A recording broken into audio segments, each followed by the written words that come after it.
I knew Julian Croft was going to be an unmitigated disaster the exact moment he walked into our primary data center and referred to our secondary backup server array as a vintage hard drive museum. Julian was 24 years old, possessed a degree acquired after a single semester and a half of community college business courses, and was powered almost entirely by his father's considerable fortune and unearned confidence. As the newly installed Vice President of Digital Infrastructure at Croft Digital Solutions, Julian had inherited sweeping authority over server architecture, security access management, and internal compliance oversight. The only system he truly knew how to consolidate, however, was Blame. My name is Harlan Vance. I am 49 years old, and for 11 years I worked as the Senior Operations Compliance Specialist for the enterprise.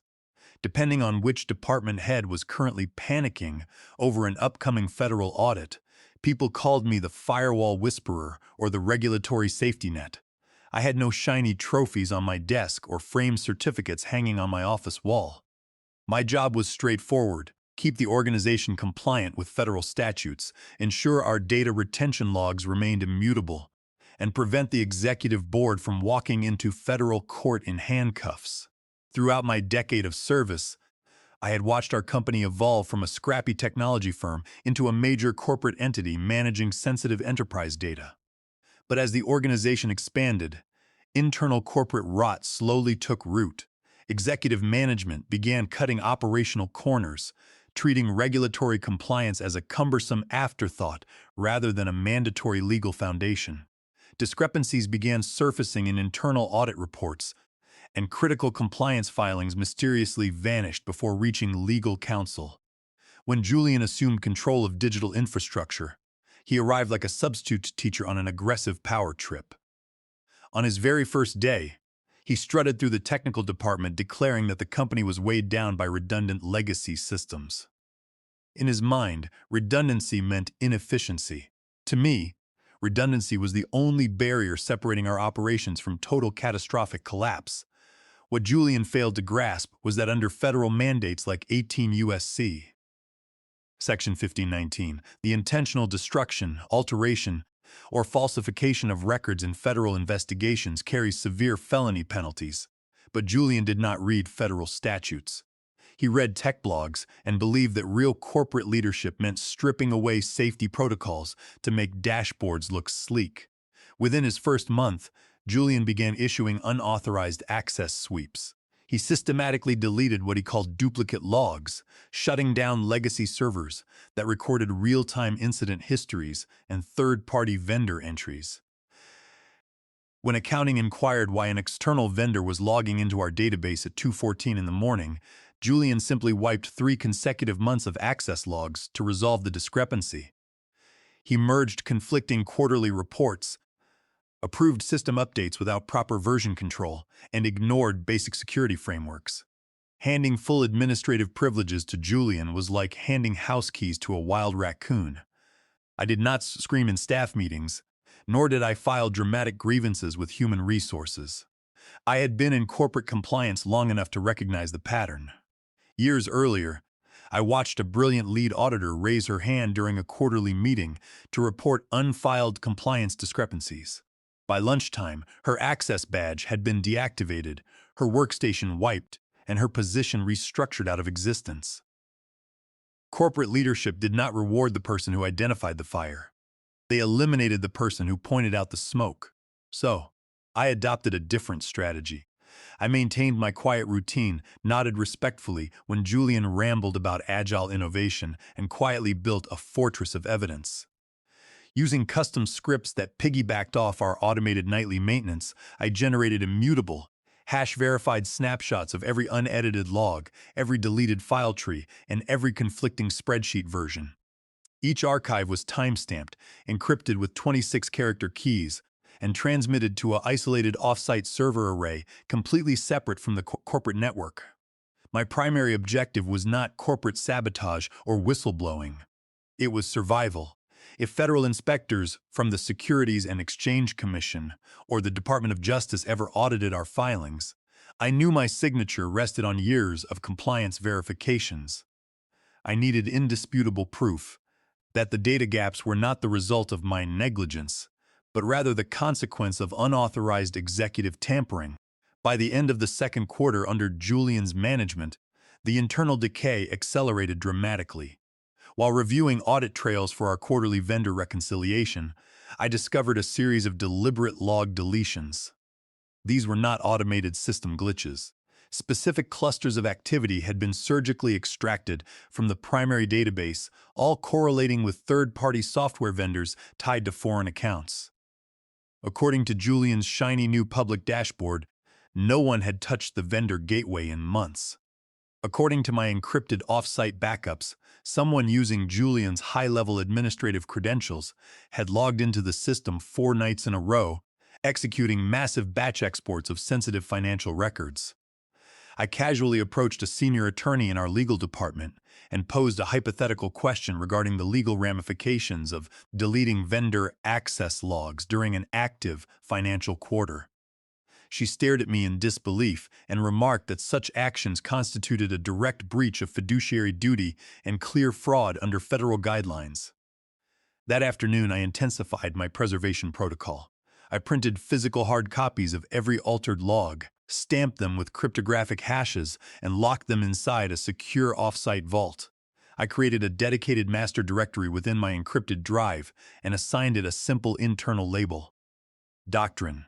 Every time Julian clicked delete to hide a mistake, I saved 2 copies. One was meant to protect the company from collapse, and the other was meant to shield myself when the sky inevitably fell. As the autumn rain set in, the atmosphere inside the corporate headquarters grew suffocating. The air smelled of stale coffee, electronic ozone, and mounting panic.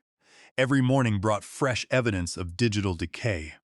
Julian had expanded his campaign of disruption, overriding long-standing compliance protocols under the guise of streamlining corporate workflows.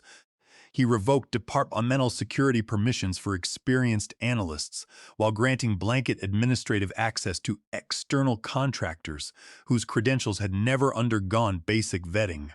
During a routine midnight cross-check, I discovered an internal override authorization personally signed by Julian. He had unilaterally cleared a third-party software vendor from mandatory background checks and regulatory risk reviews. A quick search through cross-reference corporate registries revealed that the vendor's primary partner was a longtime associate of the Croft family. Under federal statutes governing corporate governance, such unauthorized transactions constituted a gross conflict of interest, a breach of fiduciary duty, and a potential violation of the Defend Trade Secrets Act under 18 U.S.C. Section 1836. Julian had swept the entire arrangement under the rug, marking the compliance ticket as approved by executive decree. The sheer arrogance of his decision was staggering.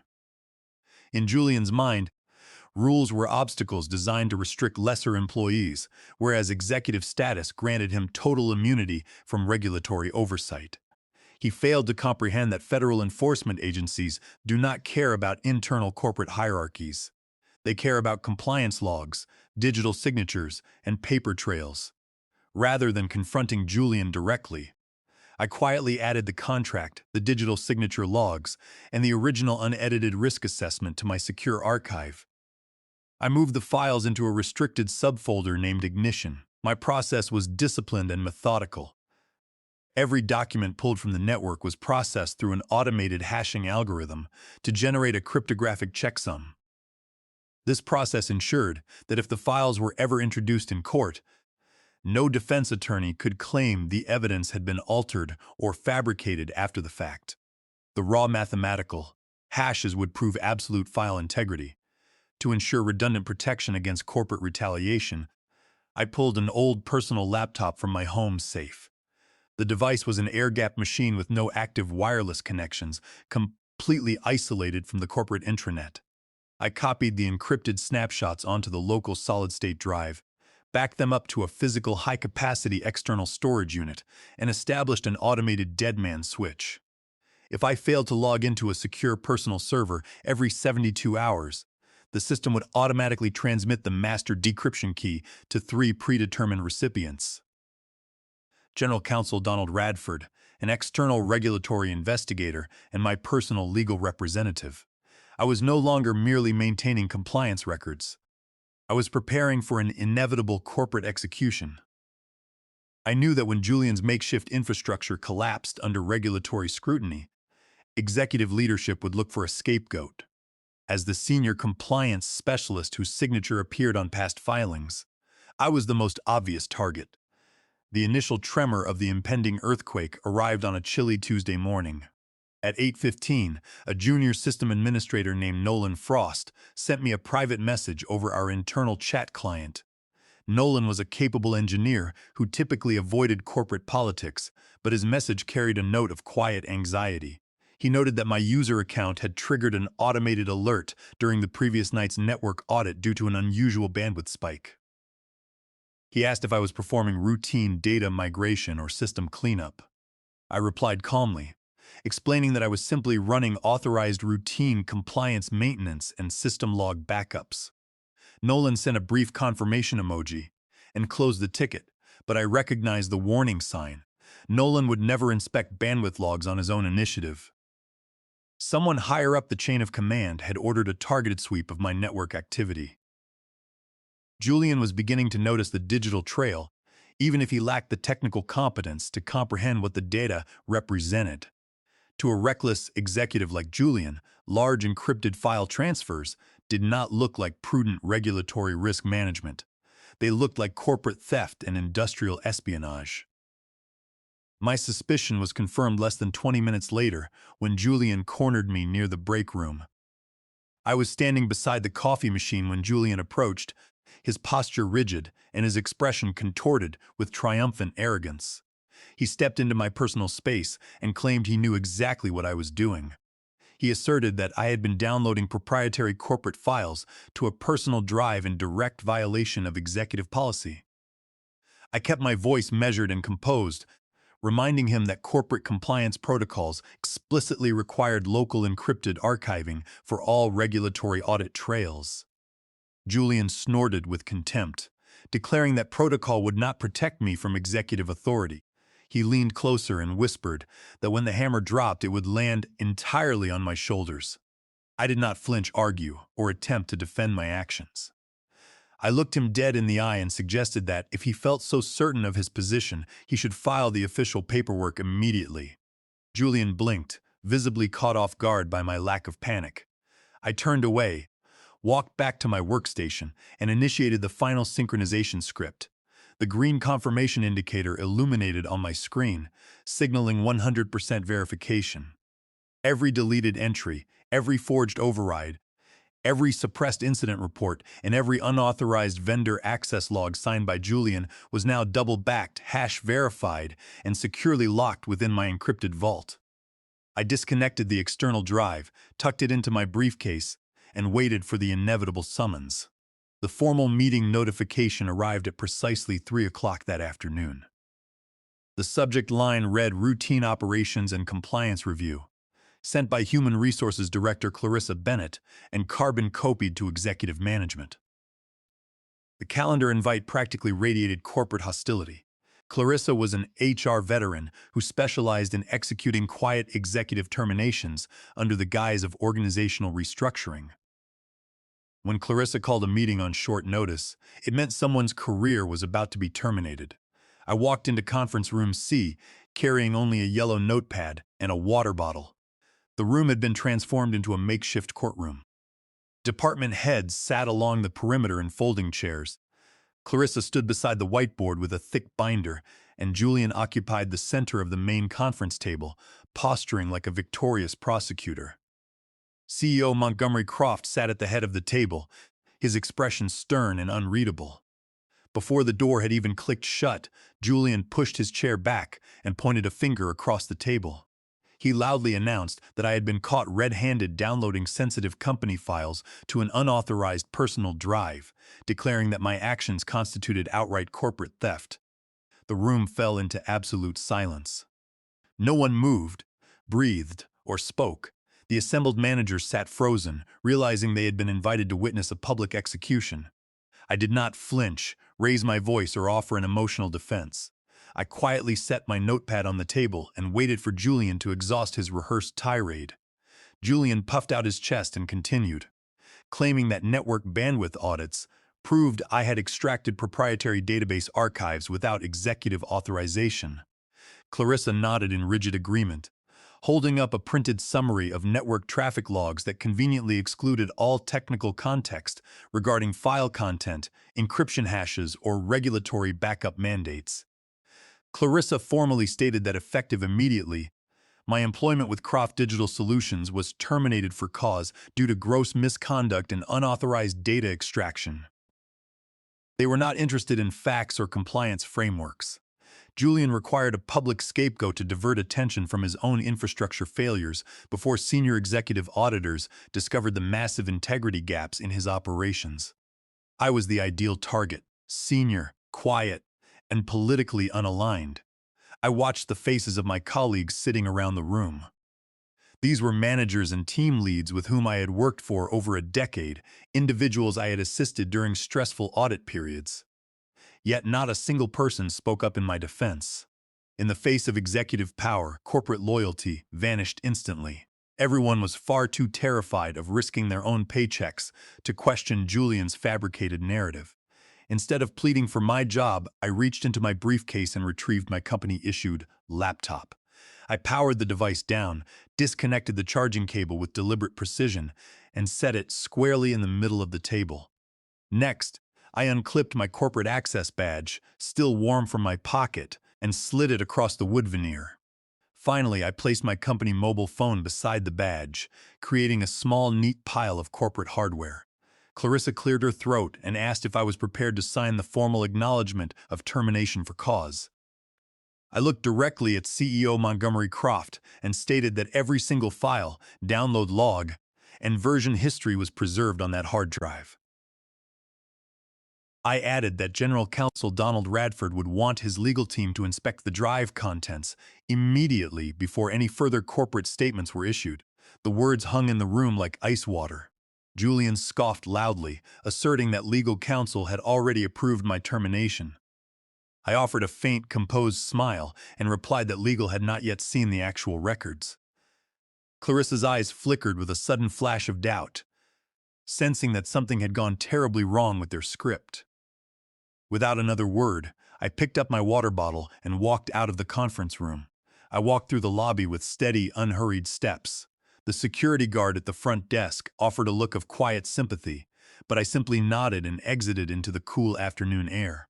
I felt no urge to panic, shout, or spiral into distress. As I rode the train back to my apartment, I felt an overwhelming sense of relief. For 11 years, I had carried the exhausting burden of protecting an arrogant management team from their own catastrophic stupidity.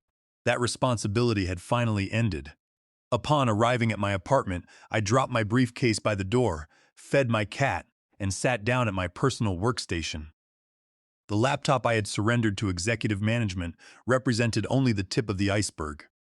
My personal air-gapped machine contained the complete, uncorrupted forensic truth.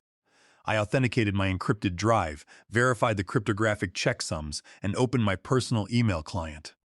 I drafted a brief, formal message addressed directly to General Counsel Donald Radford. The subject line read, "Regulatory Archive, Urgent Compliance Review." In the body of the message, I instructed him to apply the attached decryption key to the forensic drive surrendered during my termination meeting. I noted that the contents concerned imminent federal regulatory exposure under federal statutory guidelines, adding that if legal counsel chose not to inspect the records, my professional obligation to the firm was fully discharged. I attached a single text document containing the 64-character master decryption key, clicked send, and closed the laptop lid. The fuse had been lit. I walked into the kitchen and began preparing dinner, entirely content to watch the corporate house of cards collapse under its own weight. General Counsel Donald Radford was a meticulous corporate attorney who rarely displayed emotion. He was a seasoned legal strategist who meticulously cross-referenced every contractual clause before offering counsel. At 8:04 the following morning, his workstation terminal chimed with an incoming priority email. He frowned upon seeing the subject line regarding urgent regulatory audit exposure sent from my personal account. Radford opened the message, read the concise body text, and extracted the attached 64-character decryption key. He plugged my surrendered company laptop into his isolated legal workstation, pasted the decryption key into the security prompt, and executed the decryption routine. Within seconds, his monitor illuminated with hundreds of perfectly organized, timestamped directories. Every subfolder was labeled with surgical precision. Vendor overrides Quarter 3, deleted access logs, backdated executive approvals, and Julian unfilled penalty waivers. Centered on his screen was a highlighted folder labeled Suppressed Legal Incident Not Closed. Radford clicked open the folder. Inside was an internal confidential legal memorandum from 2 years prior. The memo detailed how an external software vendor tied to Julian's personal associates had committed severe violations of federal data protection standards. The original legal recommendation had mandated an immediate suspension of all vendor contracts. However, the system logs revealed that the compliance ticket had been manually closed and suppressed under Julian's direct administrative signature. Rad leaned back in his leather chair, the color draining completely from his face. He verified the cryptographic hashes and inspected the immutable digital signature chain. The evidence was absolute. Had federal auditors discovered these suppressed files during an active investigation, the company would have faced immediate criminal indictment under federal obstruction statutes. Radford realized that far from being a rogue data thief, Harlan Vance was the only professional who had preserved the corporate asset structure from total legal destruction. Across the hallway, total chaos erupted at 12 minutes past 12 that afternoon. 4 federal regulatory inspectors, carrying official credentials, entered the main lobby to conduct an unannounced compliance audit of corporate database integrity and worker protection disclosures under 29 U.S.C. Section 2101. Simultaneously, Julian was mid-sentence in an email when his screen suddenly froze. His administrative access credentials were revoked across all corporate servers, his chat client disconnected, and the electronic badge reader outside the executive suite flashed red. When Julian rushed to reception to demand an explanation, security officers informed him that by order of General Counsel, he was barred from entering the server room or accessing corporate networks pending an emergency board review. Inside the main boardroom, CEO Montgomery Croft sat pale and speechless across from the federal inspection team and General Counsel Donald Radford. On the center of the conference table rested my surrendered laptop, its cooling fan humming quietly as Radford navigated through the archived compliance logs. The federal auditors systematically reviewed the evidence. Every missing approval, every wiped access history, and every altered financial snapshot that Julian had deleted to make his operational dashboards look impressive reappeared in pristine detail. The files contained indisputable proof of timestamps, original content, and unauthorized administrative overrides. One of the lead federal auditors turned to Montgomery Croft and demanded to know why these critical compliance records had been omitted from the company's mandatory quarterly filings. Montgomery had no response. He sat in stunned silence as Radford stepped forward to address the board. Radford explained in a measured, deadly, quiet voice that Harlan Vance had not stolen corporate data. He stated firmly that Harlan had single-handedly preserved the only uncorrupted compliance archive in existence. Radford warned the executive board that had Harlan not maintained these hash-verified offline backups, every director in the room would currently be facing personal civil liability for breach of fiduciary duty and potential criminal prosecution by the Department of Justice for intentional record destruction. In the adjacent conference room, HR Director Clarissa Bennett was suffering a complete professional breakdown. She frantically flipped through my termination paperwork, realizing with mounting horror that she had executed a high-profile termination for cause without legal review or verified technical cause. By branding a veteran compliance officer as a data thief when he was actively fulfilling statutory preservation duties, Clarissa had exposed the enterprise to massive wrongful termination liability and severe defamation damages. News of the boardroom revelation spread through the corporate headquarters like wildfire. The toxic rumors that Julian had circulated were instantly dismantled. Employees who had silently watched my termination now spoke of my preservation protocol with profound respect. The narrative had completely inverted. I was no longer the rogue employee caught stealing files. I was the master archivist who had quietly neutralized an executive disaster before it destroyed the firm. While executive leadership panicked inside the glass tower, I was sitting in a quiet coffee shop 3 miles away, enjoying a hot beverage and reading a book. My phone vibrated repeatedly with urgent voicemail notifications from executive board members, but I left them unread. I did not need to listen to their panicked apologies. I knew that Donald Radford was a brilliant lawyer who recognized absolute truth when he saw it. The corporate machine had tried to crush the quiet specialist, only to discover that the quiet specialist held the master keys to their survival. The firm's entire future hung on the documents I had safeguarded. Inside the soundproof executive boardroom, the tense silence was finally broken by CEO Montgomery Croft. He stared across the polished mahogany conference table at his son Julian, his expression a mixture of profound shame, horror, and quiet fury. Montgomery leaned forward, resting his hands heavily on the table, his voice barely above a whisper as he asked Julian what he had done. Julian sat motionless in his leather chair, his previous arrogance entirely evaporated, unable to offer a single word of defense or explanation.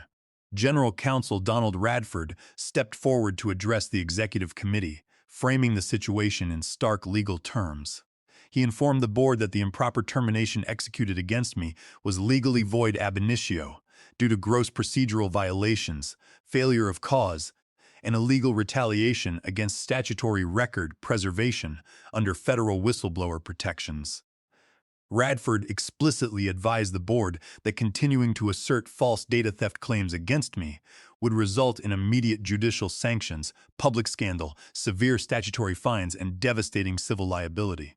To avert catastrophic litigation and secure the legal right to utilize my forensic archives during ongoing federal regulatory negotiations, the executive board authorized an immediate emergency settlement. At precisely 2 o'clock that afternoon, Radford called my personal phone directly. His tone was respectful, highly professional, and entirely free of corporate posturing or executive deflection. Radford formally proposed a comprehensive settlement package designed to resolve all potential claims.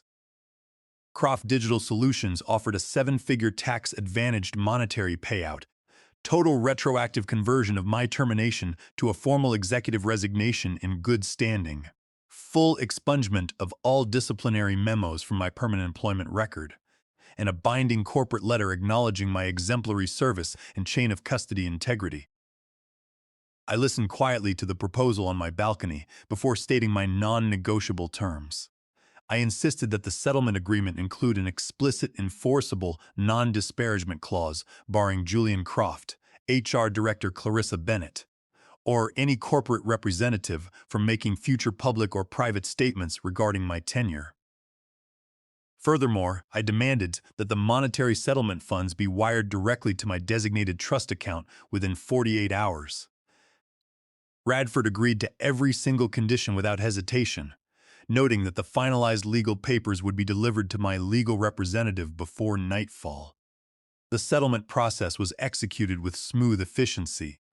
Croft Digital Solutions utilized my hash-verified compliance archives to satisfy federal inspectors, successfully avoiding federal criminal indictments and settling administrative audit fees without public scandal. Julian was quietly removed from all operational authority and reassigned to an inactive advisory post in a non-operational international subsidiary. His corporate career effectively ended. Clarissa Bennett resigned from her position as HR director. Shortly thereafter, her professional reputation within executive recruitment circles permanently tarnished. I accepted the substantial financial settlement and closed that turbulent chapter of my life forever. At 49 years of age, I felt no lingering bitterness, resentment, or desire for further retribution. I had spent 11 years protecting corporate leaders who did not appreciate the fundamental value of integrity, and I was finally free from their toxic corporate ecosystem. The financial independence afforded by the settlement allowed me to step away from corporate employment entirely on my own terms, leaving behind the anxiety of office politics and executive dysfunction. 4 weeks later, I sat in a brightly lit co-working space located above an artisan bakery that filled the air with the rich aroma of roasted espresso and fresh cinnamon rolls. The environment was peaceful, quiet, and inspiring, entirely free from emergency Slack notifications, artificial corporate panic, or arrogant executives attempting to cover up operational failures. Sitting across the table from me was attorney Gabriel Ross, a respected corporate ethics counsel with whom I had occasionally collaborated during past regulatory conferences. Gabriel slid a crisp white folder across the polished wooden table. Printed on the cover in elegant lettering were the words, "Partnering Agreement for Vance and Ross Compliance Advisory Group." Gabriel smiled warmly and explained that a new independent consultancy firm would specialize in providing forensic data archiving, regulatory risk management, and statutory audit defenses for medium to enterprise-sized corporations. Under the proposed organizational structure, I was designated as principal compliance advisor, retaining significant equity and complete operational autonomy over all client engagements. I opened the document, reviewed the terms, and signed my name at the bottom with a steady, confident hand. My pulse remained calm and my vision clear. I had not destroyed Croft Digital Solutions. I had simply refused to allow their reckless leadership to drag me down into their self-inflicted ruin. Now, I was building an independent enterprise founded on uncompromised integrity, technical rigor, and absolute truth.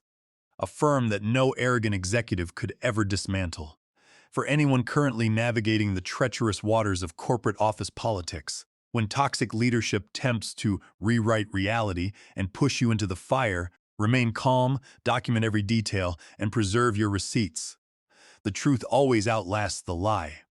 Thank you to all the dedicated professionals who stand up for workplace integrity. Be sure to like, comment, and subscribe to support more empowering workplace revenge stories.